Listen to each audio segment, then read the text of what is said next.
بسم اللہ الرحمن الرحیم نحمدہ ونصلی علی رسولہ الکریم۔ آج ہم ایک نئے مسئلہ کی طرف چلیں گے۔ روزہ کی حالت میں ٹوتھ برش کرنا کیسے ہے، کیا یہ جائز ہے کہ نہیں جائز؟ آئیے سوال کی طرف چلتے ہیں۔ تو سوال یہ ہے کہ روزہ کی حالت میں برش کرنا جائز ہے یا نہیں ہے۔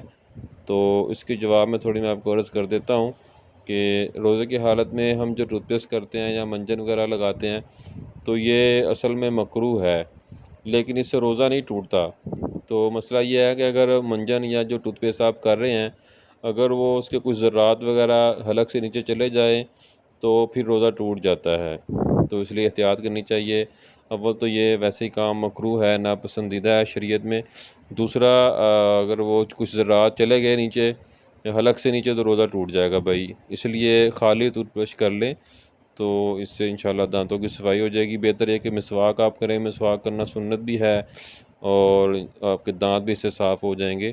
بہت شکریہ، جزاک اللہ۔ مزید سوال کرنے کے لیے کمنٹس میں آپ سوال کر دیا کریں، انشاءاللہ آپ کو جواب مل جایا کریں گے۔